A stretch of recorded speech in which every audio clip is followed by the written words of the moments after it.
Oh my God. Yeah, that was a funny time. But I think it's been a good little week. I've been kind of chilling. You know what I mean? Yeah. No real music at all, really. That was impactful. You know what I mean? Yeah, I mean, you weren't impacted by Mr. Bats? We could get into it. The 4 Bat shit was pretty good. That shit has been addicting. He heard me play that shit like 4 times last night. Yeah. But it's all right. We'll get into it. Yeah, 4 let's get bats. into it. 4 Bats. 4 Bats. Ose's arch nemesis. This is a 4 Bats pod now. You know what I mean? Every We week talk this about him nigga got every something. day. But hey, this podcast I feel like reflects real life conversations and the amount that Yes. he be getting talked about in the industry. Right. You know what I mean? Like, The kid had 2 Billboard articles yesterday. yeah, it was crazy. This is wild. Back to back. Yeah, he's easily the stupid. hottest, most talked about thing in music right now that I can tell. Yeah, bro handled business. He got the Drizzy stimulus package. Yep. You know what I'm saying? The big stimmy. Act 2 Data 8 remix featuring Drake came out yesterday. Make sure to also tap in on live stream. Of course, Twitch link gonna be in the bio. Follow us. You know what I'm saying? Mm-hmm. But yeah, I liked it a lot. It feels like we talked about it yesterday. It feels like 2 separate songs a little bit. You know, It totally is 2 separate songs. Yeah, Drake. I like though that, like you've been saying, Drake gave him at least the first part. Yeah, it makes so much more sense when you see him get the OVO deal the same day. Yes. Because Yeah. it was literally just Drake saying, if you don't know, this is my new artist 4 Bats, and if you want to hear my new verse that's better than anything on For All the Dogs, you have to listen to his new song. Yeah, it's a look, not a song. This was not Totally. completely artistic, but still, you know, his vibe fits Drake's vibe. Lets him do his little R&B singing shit. Drake smoked that shit though. Yeah, definitely. Already a great song, but I'm a fan of that. You know, the EP shit is what gets me very excited. Right. Yeah. I really do see him in a different light after that announcement. Because it feels like now the whole thing is a rollout and it was like very well scheduled and thought out. You know what I'm saying? I don't think that Drake necessarily was in the picture the whole time. But I think like when he got added to the picture, it's like, okay, how are we going to roll this out? And there's obviously like a thought behind, okay, we're going to do the remix. We're going to announce you as like one of the hottest artists right now in 2024. Then we're going to drop that you signed an EP deal to OVO.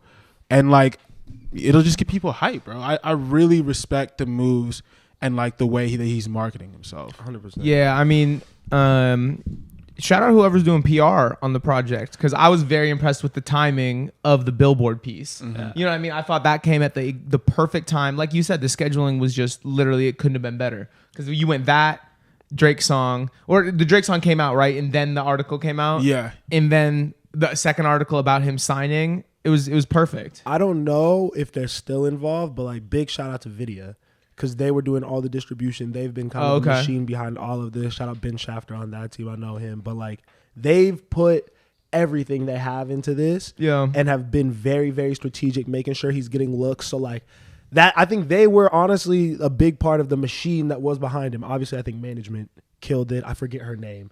Is her name Amber? That sounds right. Yeah. Who does creative at RCA? Yeah. She's dope, obviously killed shit. But yeah, I feel like the video team has kind of been an unsung hero of all this, like really providing some bread, making sure that he's moving around where he needs to be, making sure he's still meeting partners and doing things like that. So Vidya, that's just the distro deal? Yeah. Distro company? Yeah. Okay, I'm not even familiar. Who else is on them? With them? I forget. Yeah, okay. I forget. They do I think they do a lot of one-off projects. Cool. You know, like they did like the last Snoop Dogg thing they put out. But Cool. yeah, great song. If you already like know it, you know it. Did everyone know about 4 Bats? That's something that like, do you feel like it's just an industry thing and now it's big? After the conversations in the last day, I thought everyone knew about him. Same. Because we're like we were talking before the episode, like we're so immersed in industry, you know what I mean, that our conversations in the building and out of the building are about 4 Bats. Our timeline is 4 Bats. You know what I mean? Exactly. But yeah, like we were playing poker with some younger kids that I think would definitely know, music fans. You know what I mean? And they had no idea who it was. They're just like, oh, that's the dude that got the new Drake song? You know what I mean? And they knew nothing about him. So I'm like, maybe it's not as in front of everyone as I initially thought it was. And that's why I've been a little bit concerned, especially with the remix, because I do feel like when Drake, you know, collaborates with artists that don't necessarily have a following or like a foothold in the game yet, I do think we start to see like fall off because they haven't established that foundation of having their own fan base. Like I referenced Blockboy JB and I Love McConan in the video. I'm sure there's other examples, but I don't know. I do think that he's smart enough to maybe combat that. I feel like the EP is extremely smart move. I don't think I've ever seen somebody sign an EP deal to OVO or like really in a long time. Like that's a really smart move. Smart as fuck, because it's not I'm signing to you as an artist and I'm putting I need your help. I need this OVO thing to work out for my career workout. It's like, this is something that's already done probably. You can elevate it. I can help you. This is mutually beneficial to both parties. Work together for a little bit. If we want to continue this, we can continue this. Yeah. You know what I'm saying? I think OVO has just as much to prove if they want to sign him long term as he's trying to prove with the music being good. Yeah. Yeah. He's like, they're like almost auditioning for him. Exactly. Yeah. What can you do for me, for real? You know what I mean? Besides just slap a Drake feature on the shit. And if they don't do anything extra, I don't think it's necessarily going to hurt him. Yeah. He's already built up a fan base. I think the feature is going to do what it's supposed to do in terms of bringing people to his page. So, I mean, we've talked about the label being like pretty poorly run on this podcast. Not even poorly run, but just like not producing results. Yeah. Having some super talented artists and just them not really going anywhere. Well, this might be my hot take too. I really feel like Drake has one of the most talented artist labels, if not the most talented. But I kind of, damn it. I wish we should have done this when we were like in the Four Bats conversation. But I guess we can have a wider conversation, because I think niggas don't know what an industry plan is. I hear industry plan all over fucking Twitter. Whenever someone wants to talk about Four Bats, it's industry plan this, industry. It's not. No one is an industry plant, or everyone is an industry plant. You go either way with that description. You know what I'm saying? Like, yeah, it feels like an industry plant is anyone that has money and resources backing them. It's like anyone that's signed to like a record label feels like an industry plant because they have people in the building trying to put them in spaces they wouldn't organically be in. And isn't that what an industry plant is? Or even now, like as we're seeing like management become more of a thing, like it's like if you have a connected manager or like any type of connection, whether it's good PR or whatever, like now you're an industry plant. It's ridiculous, bro. It is. If the music wasn't good, the industry planting would not be successful. Yeah, like I'm totally fine with an industry plant if the music hits. I'm like, thank you, industry, for putting this thing in front of me, because this is fire. Four Bats, love that song. Thank you. Walk me through this, right? So, as an artist, the goal is to get your music out there and discovered. Yeah. Okay, so you have an artist who's putting out, even say it's 1 or 2 songs. It doesn't have to be a full catalog. There's situations where it takes them longer, but you know what I mean? Regardless, you want to put out music that gets on somebody's radar.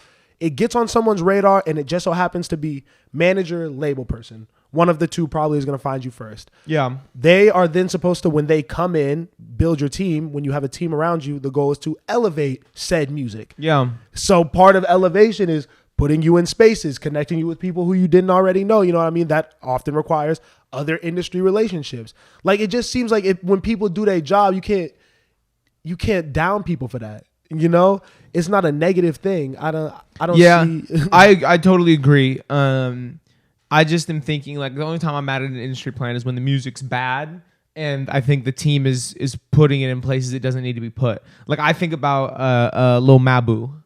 You know what I mean? Yeah. And how I was just like, yo, get this kid like off my timeline. Is that an industry plan though? Huh? I think he's just probably marketing his music really well, getting like a lot of exposure. But like I'm slightly mad at it because all my pages that normally have this credibility and that I fuck with are posting this kid, and I'm like, yo, like I don't want to see this anymore. If anything, I would honestly blame like algorithms and social media and shit for like growing industry plans and feeding into industry plans, because it's like if Four Bats, like you said, if the music wasn't good, it wouldn't hit. But I do feel like he has continued to go viral several times. And it's like, at the end of the day, like, yes, like it's because he's feeding social media and the algorithm what they want to see. But like these things are also like testing engagement and pushing it out more. You know what I'm saying? Yeah. And we were talking about the timing and like how well it was timed. Like, it's just really a great rollout. Yeah. That also adds the virality and like a lot, like people are like only 3 songs, 10 million listeners. Well, one of them is a smash viral hit, and he's been having like looks and moments since the first time we heard him open his mouth. Mm-hmm. I think industry plan is just a term that like I first heard it around probably like 2014, 2015-ish. And I think it was just a way to explain virality in an age where maybe like I think outsiders of the industry came up with industry plan to understand the industry.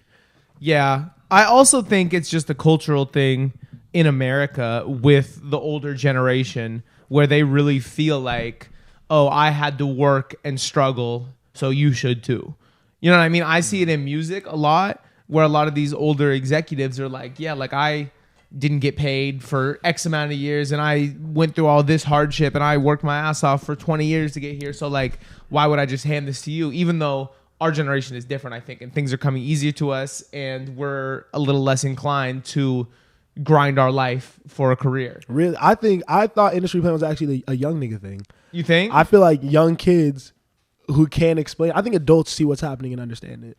Because I think they're like, this is money put behind it. You know what I mean? I think they would go through the same logical steps that we go through, even if you don't work in music. It's like you get a team, they're doing what they're supposed to do. They're just niggas doing their job. I think young people are like, why is this person on my timeline all the time? Why is it all the time? I think niggas love to type and fucking like comment shit. You know what I mean? I think the easiest thing to comment in 30 is industry plant.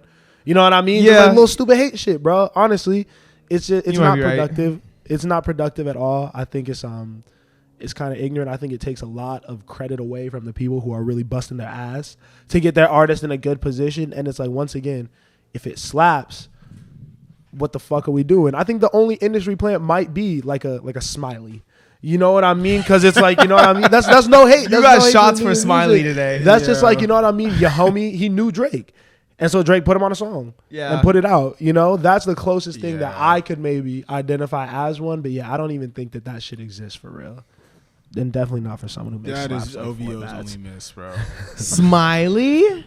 That's their only miss. Smiley's tough. The song isn't even like, I remember our Smiley review, bro, and we like weren't hating it that much, and then the entire comment section was like, are you guys hearing anything? Do you know what's going on right now? We got called lots of names.